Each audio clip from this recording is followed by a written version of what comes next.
Hello, Shirley fans. For the last 3 years, Jason and I have been bringing you the stories behind all of your favorite movies from the 80s. But today, we begin a new series. In 2016, the Duffer Brothers introduced the world to Stranger Things. This show not only changed the way we all watch television, but surprisingly, also truly impacted the music we listen to. From Africa to Running Up That Hill, Stranger Things has brought back songs of our past and introduced them to a whole new generation. So, the Shirley You Can't Be Serious podcast begins a new series bringing you the stories behind the songs of Stranger Things. Hey everybody, welcome back to the Shirley Can't Be Serious podcast. Today, D, we are diving into episode 4 of season 1 of Stranger Things and the music involved in this episode. Yeah, we can't fail to mention our executive producer for this episode. That is your friend who pointed you out to the Chick-fil-A worker on our last episode, Mr. Blaine Peterson. Mr. Blaine Peterson, as I was standing in Chick-fil-A, the manager came up to me and said, "Are you the celebrity Jason Colvin?" And I was so confused, and he had just gone through the drive-thru. So. Well, and now he is our Patreon subscriber. He will be able to listen to all of our super secret episodes where we go through the one-hit wonders of the 80s and beyond. So if you, dear listener, are interested in becoming a Patreon subscriber, just go to patreon.com/Shirley Podcast, SURELY podcast, for as little as $5 per month. $5 a month, and you get all of our bonus material over there. We've got some great episodes, one-hit wonders that we've done the 70s, we've done the 80s, we've done the 90s, and they're a lot of fun. They're a little bit shorter, and they're kind of bite-sized, little snackies if you... Yeah, but still the in-depth stuff that you expect from the Shirley guys, right? Absolutely. And if you go up in tiers, we have other prizes and gifts that come along with being a higher monthly subscriber, so feel free to do whatever you can. If that is outside of your price range right now, don't forget to go and leave us a 5-star rating on the podcast app and a friendly review, and if you do that, you'll be entered into a contest to win a custom engraved tumbler for no charge at all. Just fill something out telling us how awesome we are. That's right. We're ready to give away some more tumblers. It's been a while since we've given away tumblers, so give us a good review. 5 stars, maybe we'll send you a tumbler. Before we get started, D, last episode we talked about David Bowie and how he became friends with John Lennon. Yeah, those two guys wrote a song together called Fame, which I mentioned was the #1 song the day that I was born in 1975. That's exactly right. David Bowie's first #1 hit, by the way. Well, I came across an image on the internet I was going to tell you about. So it was John Lennon and Yoko Ono. Yeah. And let me tell you something. They needed to use the Sirius 20 code because they were out of control, D. The mid-'70s was a time for a lot of hair and not a lot of grooming. Oh my gosh. And now is not the 70s, ladies and gentlemen. Now is the time where you need to look good. I saw the picture that you're talking about, and it was a throwback to our Appetite for Destruction episode because I thought, welcome to the jungle. Guys, you don't want a jungle down there. You don't want to be John Lennon Harry or Yoko Ono Harry for that matter. True. You want to be nice and trim looking for your lady. Manscaped.com has these wonderful products. They make it easy. It's completely safe around the very sensitive areas. It's good stuff. We're giving you 20% off. Go right now and buy this for Christmas. It's great. Please go to manscaped.com. Use that code SIRIUS20 because that's how they know we sent you. And you will get not only a discount, but you'll help us out in the process. That's right. All you need is love, but Manscaped doesn't hurt. Whack it. Whack it. All right. Are we ready to jump into the songs of Season 1, Episode 4 of Stranger Things? We're ready. We're ready. Let's go. There's only 2 songs in this episode. Yeah. 2. The first song that you hear is so monumental. It is by such an influential band. And I have to say, I'm so glad that we are doing this because had we not done this, Joy Division would just have been this band that I've heard of, and that's all. But wow, what an incredible story, what a legacy, an influence that they've had over countless bands. Our friend James Buckley said there weren't a whole lot of people that listened to Joy Division or bought that first album, but the ones that did all started a band. I know, that's a great quote, right? Yeah. I thought it was funny how you called James Buckley, and unbeknownst to me, I called James Buckley, and I was like asking him, I was hitting him up on Joy Division because I didn't know who they were. Right. And I'm like, so how did you find them? And, if they're not on MTV, I don't know how anybody finds anything. But yeah. So he's like, well, when I was talking to D, I told him about this. I'm like, wait, D called you already. Yeah, we're both tapping the James Buckley well. That is the truth. Here's the way he got involved with them, or how he found them. I thought this was interesting. Yeah. He had read a rock magazine where the guys from Faith No More credited Joy Division as being an influence on them. So if you've ever heard or like Faith No More, Joy Division is kind of their musical family. It was incredible because I didn't beat around the bush. I didn't do small talk. I'm like, hey, I'm listening to Joy Division and I need to know where the love is. I need you to help me understand the love because I liked the music, but the Ian Curtis's voice is not my taste, It's right? weird, It's man. it's a little bit strange, but I asked him that question. I mean, he didn't hesitate. It was boom. Well, here's what happened, and went right into it. And then afterwards, he texted me. He said, "I just laughingly told my wife you called to ask me about Joy Division, and she said, you've been preparing your whole life for this moment." It was seamless. He was ready. He was ready for oral arguments right then, right there. I like how when you said I didn't beat around the bush, I was ready to jump right into another Manscaped ad, but we'll hang on for that for next time. Yeah, so let's talk about Manchester circa 1974 or so. Okay. So Manchester now has some soccer teams, a couple of them, Manchester United, Manchester City. My kid's a Man City fan, and it's a place that people know. Back in the 70s, it was like Detroit without Motown. Just not good at all. Not a good music scene. They talked about how the only interesting act around was Gary Glitter. And if you know the Gary Glitter story, that's a word that's almost not safe to say. Yes. I know. You've right? heard his music at the football game, but you haven't heard that story. And someday we will come gotta back. cover that story, We yeah. will come back with the Gary Glitter story, but not today, all right? When you started talking about Manchester United, I thought it was going to turn into a soccer podcast. I was going to tag in David Wright and check out because I know nothing about soccer and less about Manchester, so keep going. All right, so Manchester in the 70s has no good music, has a lot of poor blue-collar, son-of-a-gun guys out on their luck until June 4th, 1976. Yes. And on June 4th, 1976, there is a double concert in the Free Trade Hall in Manchester Yes. by none other than the Sex Pistols.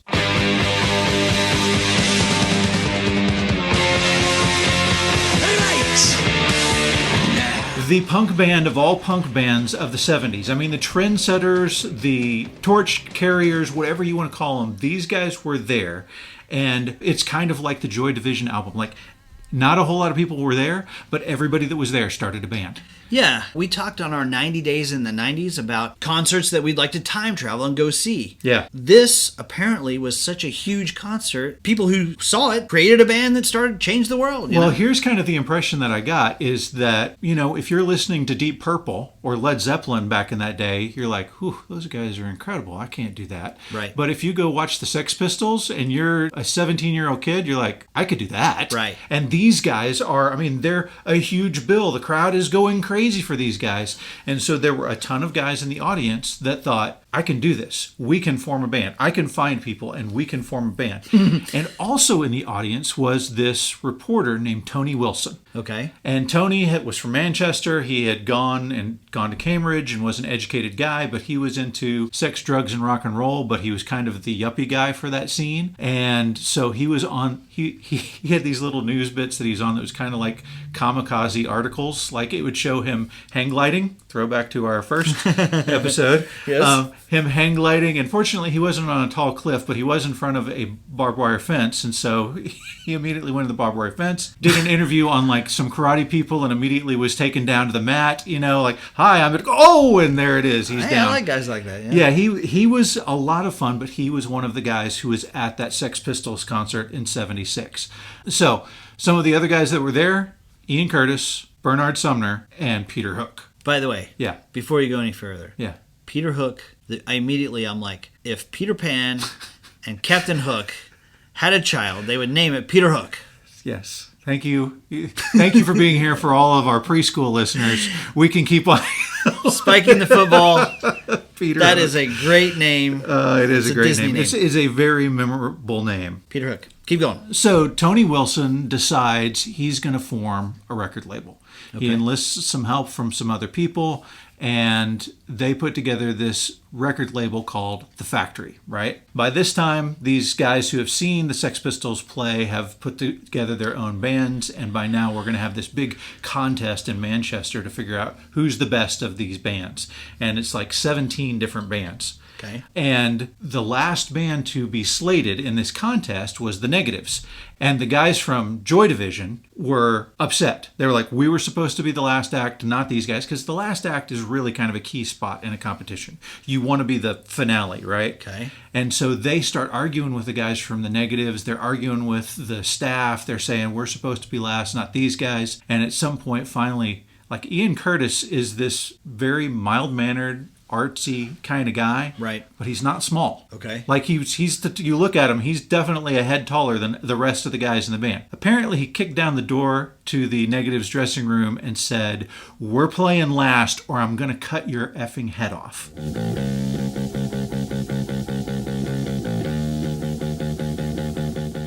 And they said, okay, you go last. And that led to them getting signed with Tony Wilson's new record label, and they were the driving force behind that record label.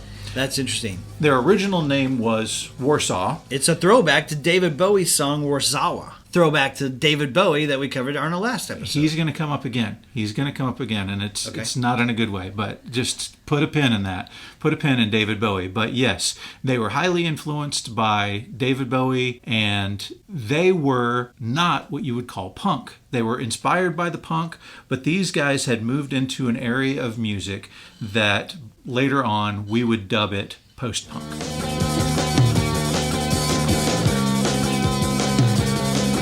Yeah, you talked about how these three guys who formed Joy Division were at that concert. Mm-hmm. I thought it was interesting. The next day, like after that concert, they're like, we got to do this. Like, we're doing this. Mm-hmm. One guy borrowed 35 pounds from his mother to buy a guitar. Okay. The other guy's like, well, he'd been mowing lawns or whatever, and he went and bought a guitar. Uh-huh. That just sparked something in them that, like, this is happening. So they place an ad in the Virgin Records shop that they all go in and out of. Okay. Ian Curtis responds to that, and they're like, hey, yeah, we've seen you around. We know you. Don't audition him. Doesn't know if he can sing. They're just like, yeah, you. Okay, come on. Yeah. It doesn't matter if you can sing. We're playing punk. Let's do it. Yeah. Can you breathe? He said that as long as we got along with people, then it was cool. Right. So they went through a few drummers. This is the great story. I was going to say, I think it was their third drummer, but you tell me the story. Okay, so here's the deal. Joy Division as a band debuts May 29th, 1977. In June of 1977, they decide we're going to replace our drummer. Right. Okay? So they bring in this guy named Steve Brotherdale. Well, after a few gigs, they decide that they don't like him. This guy is not fitting. He's just a pain in the butt, and we don't like him. What's his name? Steve Brotherdale. Okay. Not David Coverdale. That's where my head went. Yeah, okay, keep going. Steve Brotherdale. So while they're driving, they're all in a car, and they decide we're going to fire this guy. Yeah. So they pull over, and one guy's like, hey, Steve, I think we got a flat tire. Will you step out and check on it? So Steve gets out of the car, and when he gets out of the car, they drive off. They're like, we're out of here. Oh, that's fantastic. That is fantastic. Yeah, sometimes you got to take the problem from the side, So finally, they end up with their third drummer who sticks, and that's Stephen Morris. And by that time... Did they call him Sticks, or was...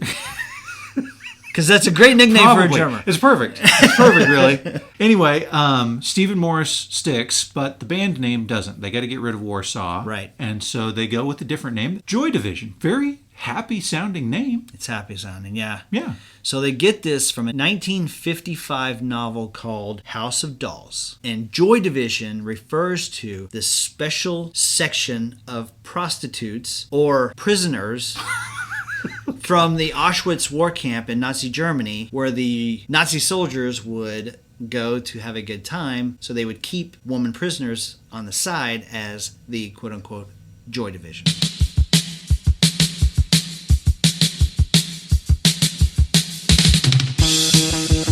Not so happy.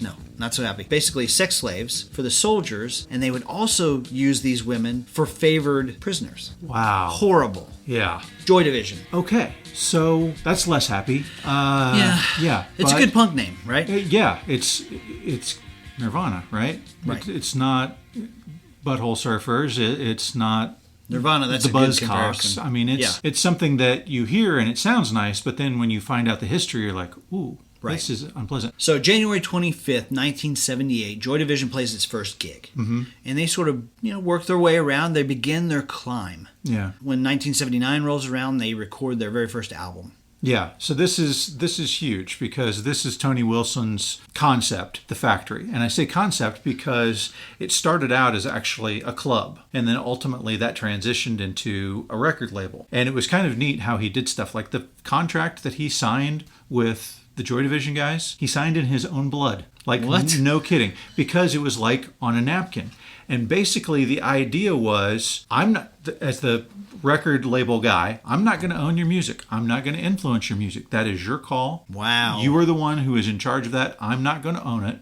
I'm just going to be the one that's in charge of the business side of things. And what's on the business side of things, I'm in charge of, not you. And so listen to some of the bands that he was the manager of. They're like, well, yeah, that sounds really open-minded, but a lot of the times that meant when it got to something that we weren't happy about, he'd say, well, you know what you can do. That was a nice way to say either it's going to be this way or you can go off because you aren't connected to me. You don't have to stay here. You can go. You can go somewhere else and do something else if you want to. Now, Joy Division was a different, I mean, they still had the same contract, but they were the bread and butter of the Factory record label. So now that they've decided to record the album, right, they have to have a producer. And so the guy that they get to come be their producer is a guy named Martin Hannett. Okay. He had gone by the name Martin Zero before, and he had produced one record. Okay. But you know why he was important to these guys? No. Because he was in Manchester. Okay. He was like the only record producer in Manchester, but he had produced the Buzzcocks' first EP called Spiral Scratch. Okay. And so they're like, okay, Martin, you're going to be our producer. We've got Joy Division over here because they are the most talented band that we have. Let's put this record together. Okay. Now, here's where a bit of magic happens, okay? Joy Division didn't really sound like Joy Division until Martin Hannett put his fingers into their pie, right? Okay. And people would talk about how difficult it was to work with Martin Hannett. Like, he said, I saw one guy who was like, it didn't matter how long you've been together. 4 weeks, 40 years. Within 3 days of working with Martin Hannett, he had everybody at each other's throats. That was what he thought was the way to produce a record, was to get everybody mad. And the guy he wanted to make the maddest was the drummer. Because the madder he is, the harder he hits the drums. Okay, I can see that. There's a movie that's come out that details the rise and fall of Factory Records called, I think it's like 24-Hour Party Machine or something like that. Okay. But Andy Serkis plays the part of Martin Hannett, and he's awesome. He's so good as just this total jerk face guy. But he's a guy who knows what he is doing. Uh-huh. And so he takes these guys, he takes Joy Division, who has this standard rock beat, the 2-4 rock beat, and he's like, we're not doing that. We're doing a disco beat. And they're like, what? He's like, wow. No, we're doing a disco beat on this one. And he used loops that we've talked about before, which was rare in the 70s. He was doing all kinds of these innovative things with echoes and ambient sound. And he is the one that made them sound, and they hated it. They hated the way they sounded for that first LP, but it made them who they are, and it made them relevant. They became like the definitive post-punk band in the late 70s.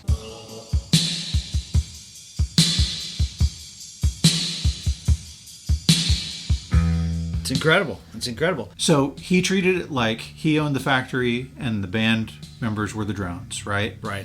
But he was inspired by a few things that we've talked about before, right? Yeah, okay. Number one, krautrock. Yes. We talked keep talking about krautrock. This is a weird thing. Yeah, so we mentioned it, and dear listener, if you're not familiar with us talking about it, it was on one of our Patreon episodes. But Keith Forsey, the guy who wrote Don't You Forget About Me, that's right, was a prominent krautrock guy who worked with Giorgio Moroder. After that, worked with Donna Summer, which we'll talk a little bit about New Order after this. And Donna Summer was a big factor in that, right? Yeah. So he's inspired by krautrock. He's inspired by Brian Eno, who, of course, is working with David Bowie at that point, and they're making Low and Heroes with that ambient sound.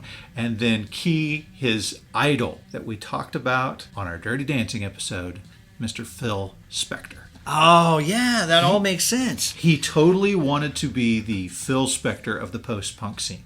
And he, I think, achieved it. Hey, you know what? Yeah. We keep coming in contact with Phil Spector, and Giorgio Moroder is all over the place. Right. This is the guy that gave us the Top Gun soundtrack. Yeah, The Never-Ending Story, which and will come up later. Flashdance. I mean, yes. Yeah, he's all over the place. All over the place. So, Joy Division starts to tour Europe in early 1980. Well, here's the problem. They start to realize Ian Curtis has got epilepsy. And this was kind of a big deal anyway, but it was a bigger deal for him because in his past he had actually worked in a hospital with epileptic patients. Like Joy Division has a song called She's Out of Control, and people thought, well, he's talking about his condition.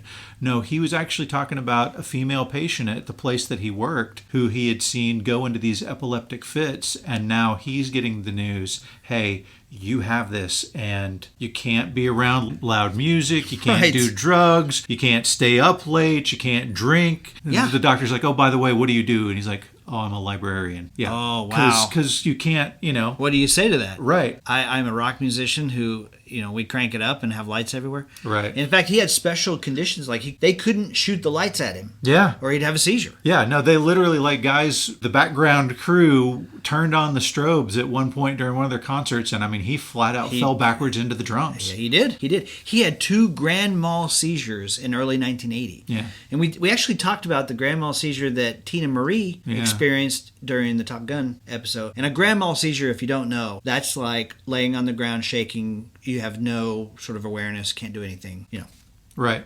And if you've seen any videos of Ian Curtis performing, he has this very unique dancing style, which looks like an epileptic seizure. I mean, his eyes are big, his face is kind of like dumbfounded, and he's throwing his arms around like a fit. And so I could see how somebody was like, Looks like you need a vacation. Enter the 5-Hour Energy Where Will the Tide Take You sweepstakes. You could win a $10,000 dream beach vacation. Imagine jet setting off to a tropical paradise, having fun in the sun, or diving at a gorgeous reef.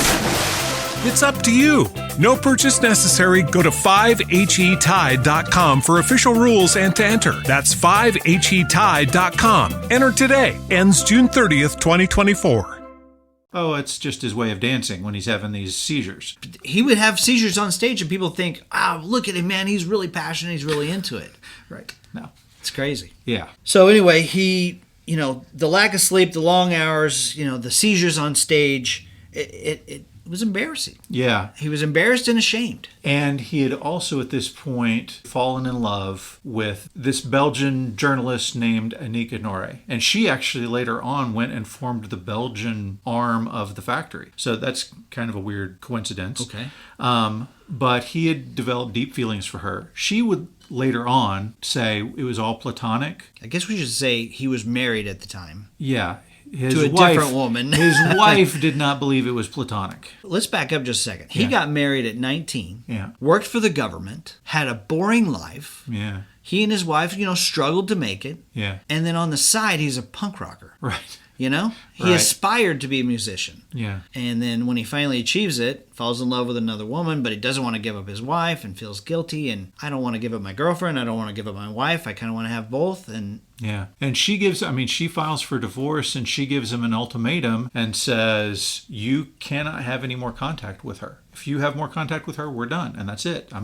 There's no other way about this. You have to sever all contact with her. Then, on top of all of those other stressors, the epilepsy, the unrequited love or love affair, whatever it might have been, they also find out they're about to go to North America for a tour of the United States. Right. Big deal. Yeah. And the rest of the band is elated. There's 2 big problems. Number one, he's worried about how the crowds are going to treat him if he's going to have an epileptic seizure on stage, because Americans are not the nicest people at concerts, right? I mean, we've talked about Prince and what people did when he appeared. Yeah. And he's worried about that. And then he's also deathly afraid of flying. Like he had literally talked about, how do I get there by boat? Can I just take a boat over to America? Wow. But anyway, all of those things are coming down hard upon his head. So he had attempted suicide when he was 16 years old by overdosing on medication that he got his hands on. Yep. They actually pumped his stomach. Yep. Well, all these stressors start to kind of rear their ugly head, and people around him think, yeah, he's stressed out, but he's not really in danger. right? Right. I mean, you listen to people talk about him, they're like, everybody thinks, who doesn't know him and knows what happened, thinks he's this kind of dark, moody guy, and he wasn't. He was a guy who cut up and joked and played pool and drank with the boys. He's just a regular bloke is the thing you hear most often. But like so many regular blokes, people didn't know the demons that he was truly dealing with. Yeah. So he was talking to his wife, and he said, please stay with me tonight. And she felt like she had to stay with him, or else who knows what would have happened. Right. Well, she stayed with him, and then he told her to go away. Yeah. Don't come back. Yeah. And then while she was gone, on April 7th, 1980, he hanged himself.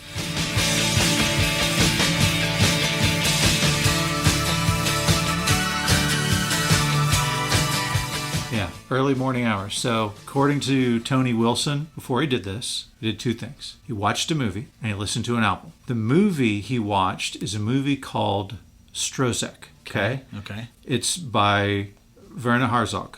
Okay. Famous director, but one of his earlier 70s movies. Okay. I took a look at this movie. So here's the plot line of the movie. Musician gets out of jail, starts dating a prostitute, gets beaten severely. The prostitute leaves in a car and never comes back, and then he goes and kills himself. Does that sound familiar at all? Sounds like the Reagan Youth story. It sounds like the Reagan Youth story, except that the Reagan Youth thing wouldn't happen for another 93, decade. I know, like right? Another, yeah. Yeah. Yeah.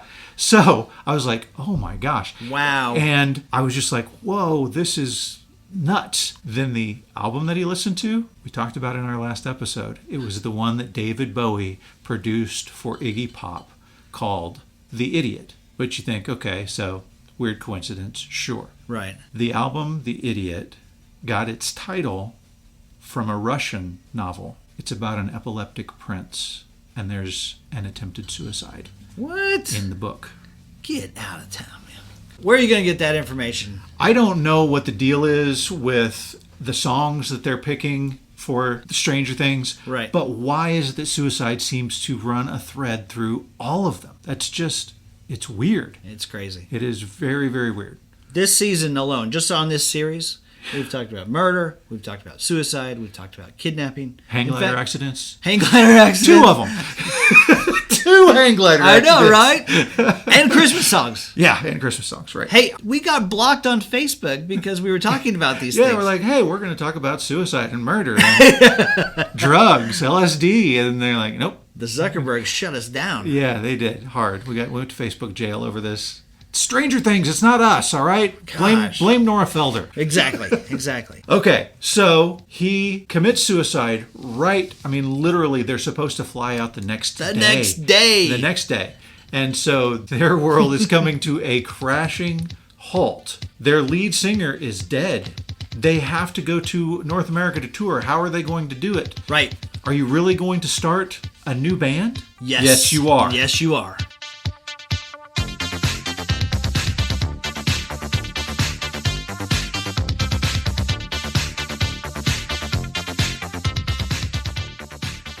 Boys and girls, ladies and gentlemen, we're going to talk about it in just a second, but I hate to say it. We've gone this far, and we have not yet said what the song is. I know. Or where it appears in the episode. Oh my gosh, yes. So, the Joy Division song that we are going to talk about is Atmosphere.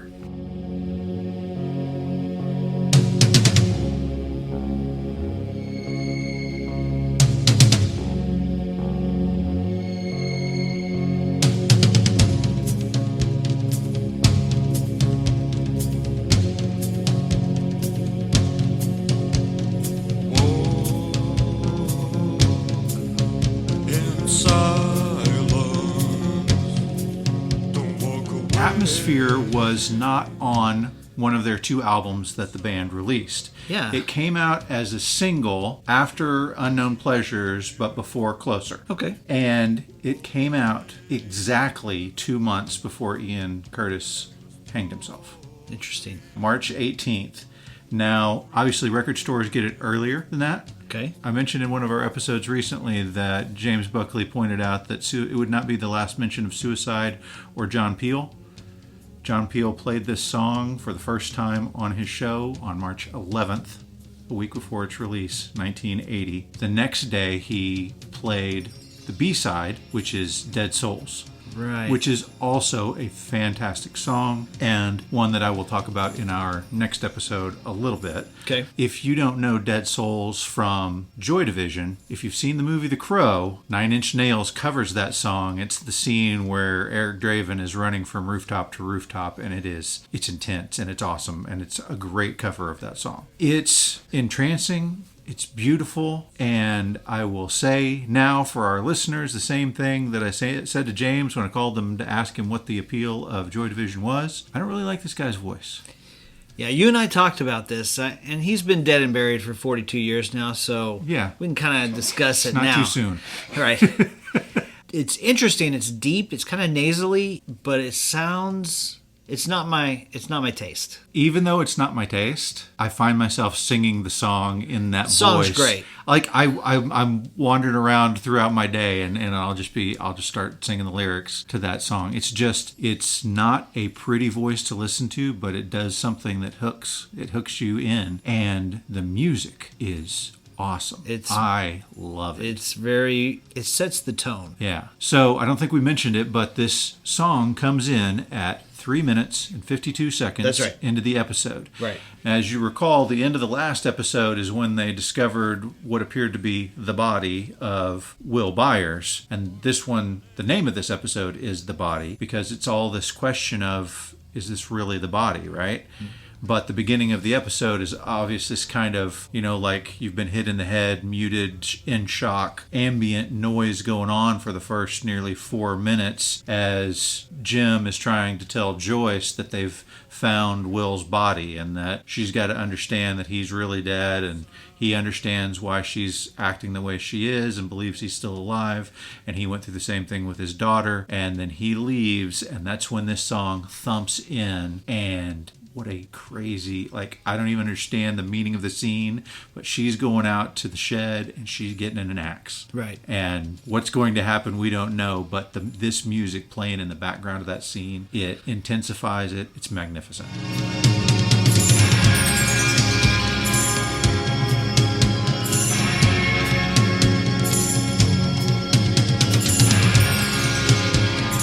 Yeah. Perfect song for that moment. It's great. And is the body Will? Is it not Will? We're not sure. Spoiler alert, it's not Will.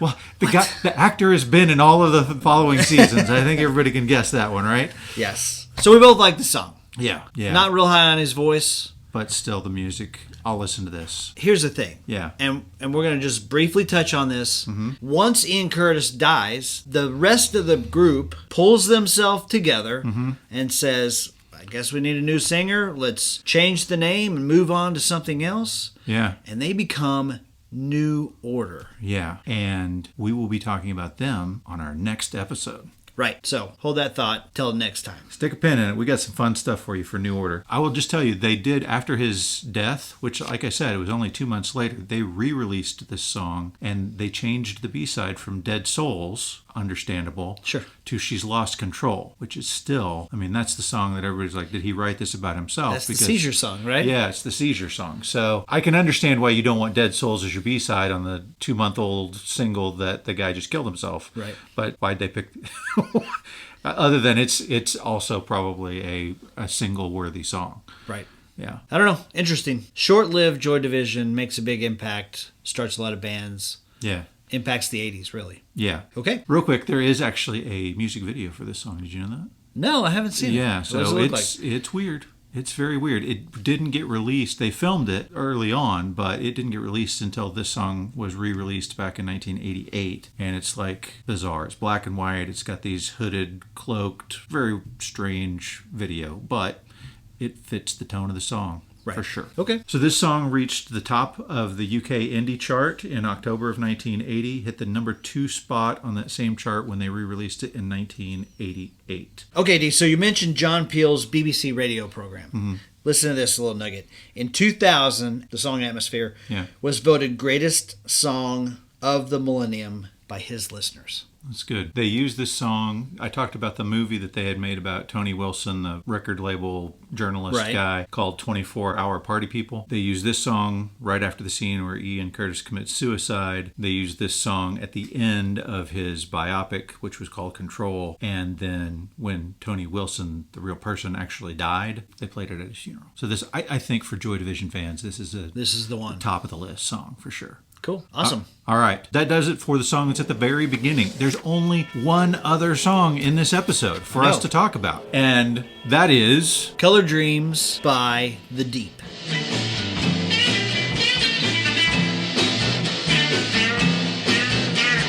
Blue, black, purple, black, orange, yellow. Have you heard of The Deep?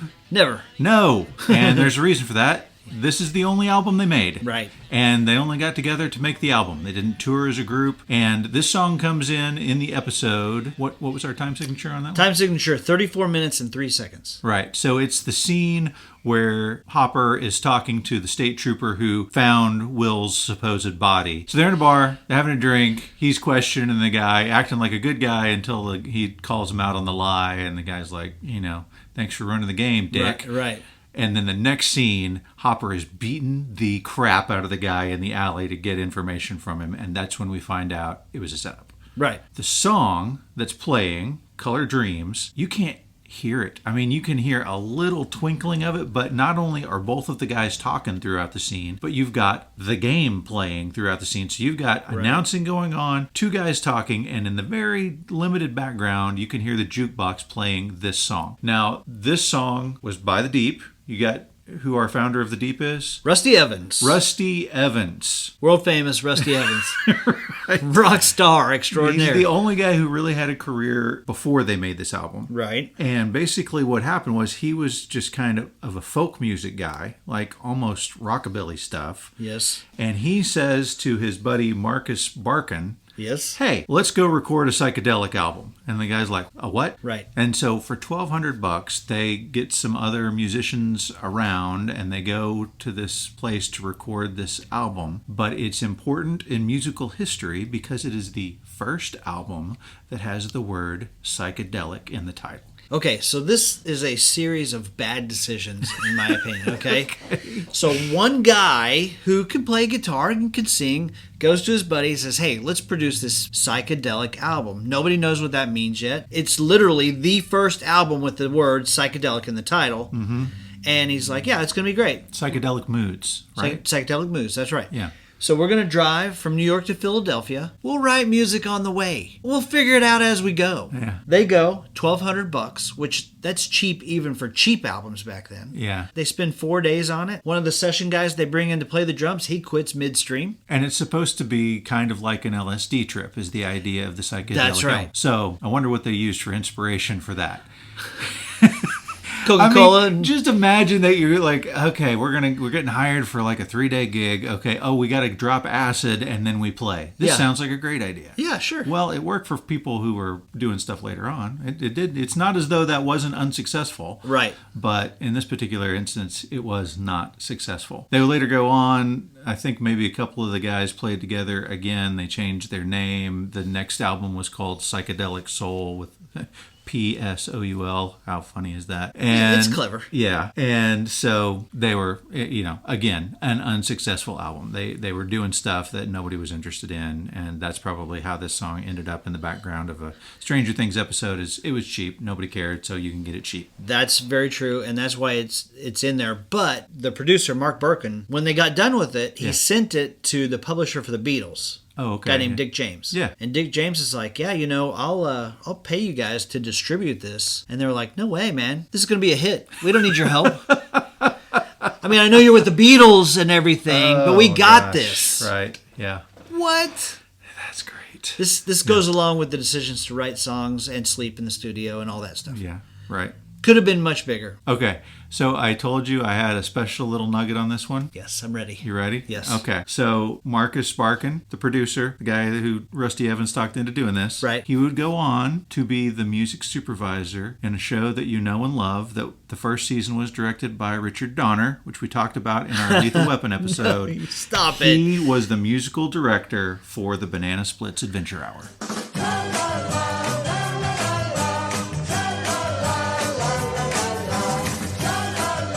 That is mind-blowing. There you go. I like to have at least one interesting thing to say about the song. But anyway, so boys and girls, ladies and gentlemen, go ahead.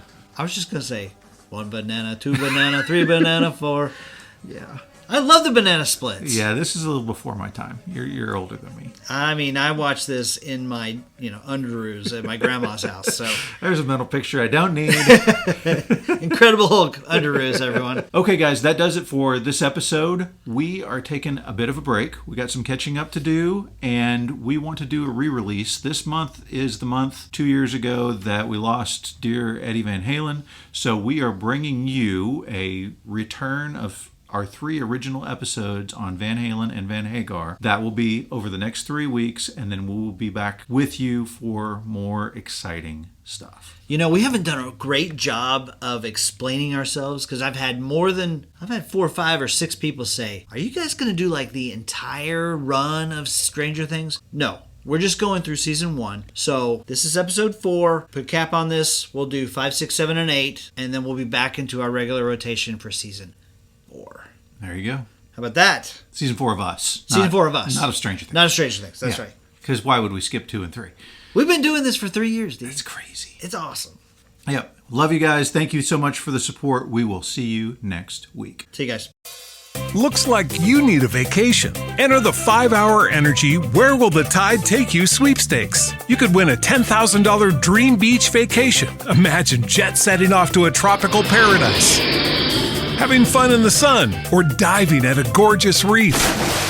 It's up to you. No purchase necessary. Go to 5HETide.com for official rules and to enter. That's 5HETide.com. Enter today. Ends June 30th, 2024. Swimsuit? Check. Sunscreen? Check. Phone charger? Check. Don't forget to pack the 5-Hour Energy. It fits great in a pocket or carry-on, and the alert feeling will help you arrive ready for anything. Now get 20% off when you use code 5HETRAVEL at 5hourenergy.com. Expires April 30th. One-time use only. Not valid with other discounts. Remember, visit 5hourenergy.com and use code 5HETRAVEL to save 20%.